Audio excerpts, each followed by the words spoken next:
This was my first time in Portugal, and I want to share with you some of the best scenes, sights, and food that I had while visiting this beautiful country. Lisbon, or LeeshBoa, as it's said in Portuguese, is the capital, and it's located centrally along the western coast of Portugal.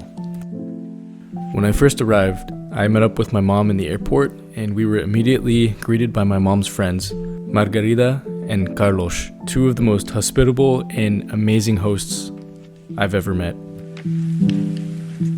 We drove about an hour south to their home in Setubal, which is a smaller Portuguese town, and gave us more of a local vibe. We settled in and began exploring all that Portugal had to offer. Vamos! Let's go! To begin, Portugal is situated along the coast, and that means it has some beautiful scenery. Most of the major cities are along this coast, including Lisbon and Setubal. So we were able to take in some of these views and just admire the clear, extremely blue water.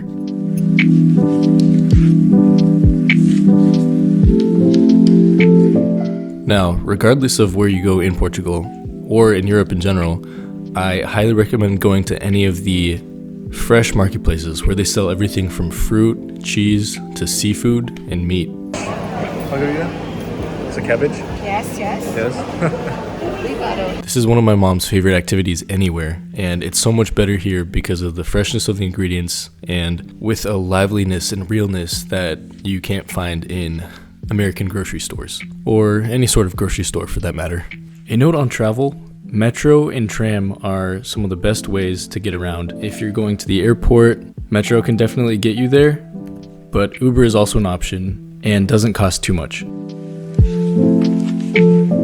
The first thing I want to note is just the stunning beauty of all of the streets and the general atmosphere when you're in Portugal. And especially in the cities, you can definitely see the culture shining through, and I just love the feelings that you get just walking around. You can really get lost in the streets.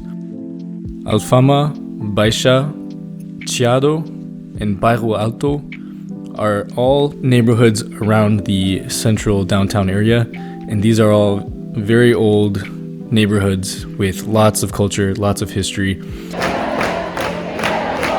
From beautiful pedestrian-friendly streets to monuments every few steps, and the smells of food wafting around. This is one of the best ways to really get to know and feel Lisbon. Once you've gotten situated and explored some of the neighborhoods, now's the time to really explore the food, which is one of the top reasons why I travel. So I did as much research and explored as much as I could. Portuguese food in general, to me, was very seafood based and very light on flavors. For most of the meals, it's either some kind of fish or seafood that's been grilled or fried, and with no other spices but salt and pepper. They also heavily use olive oil, just like in the Mediterranean countries. As our host said, the Portuguese like to say that the potatoes drink the olive oil, or something like that. I might be misquoting her.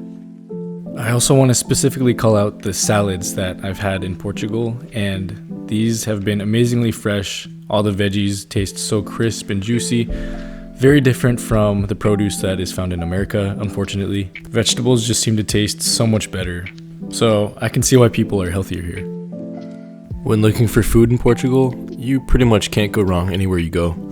I relied a bit on Google Maps to tell me ratings of certain places, and that did not do me wrong. I found some of the best seafood places and Portuguese cuisine just by looking at the maps, and I found some amazing high-quality places that would be triple the price probably in the US or in other parts of Europe. Besides the fish, other very iconic Portuguese dishes include the pastéis de nata. The pastéis de nata is this custard tart that has also been made popular in Hong Kong. Quick tip in Portuguese lesson here for y'all. In European Portuguese, you'll hear a lot of sh sounds, since the S pronounced at the end of words makes that sound. For example, pastéis de nata, or the region called Cascais.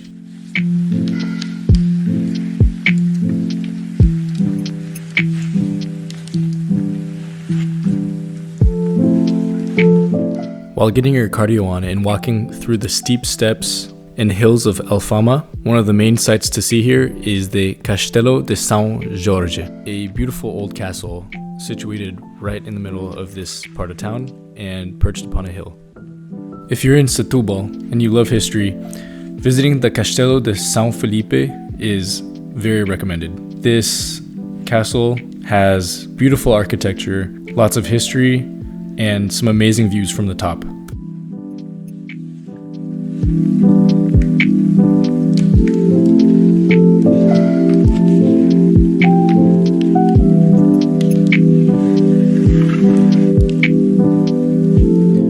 Besides the main neighborhoods in the old city in central downtown, I recommend taking a day trip to go to Belém, where you'll find the Torre de Belém, or the Belém Tower, as well as several churches with beautiful architecture, most notably the Mosteiro dos Jerónimos, or the Geronimos Monastery, is a beautiful piece of architecture.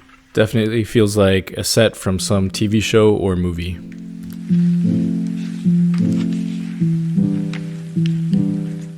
In general, I really enjoyed Portugal. The public spaces are more lively and people gather just to enjoy the surroundings and their friends, and I truly enjoyed my time here and want to come back.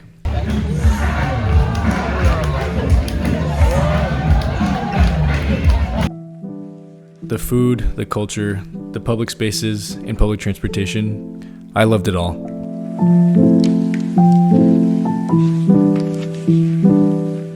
Thanks all for coming on this journey with me. I'll catch y'all next time. Obrigado e adeus.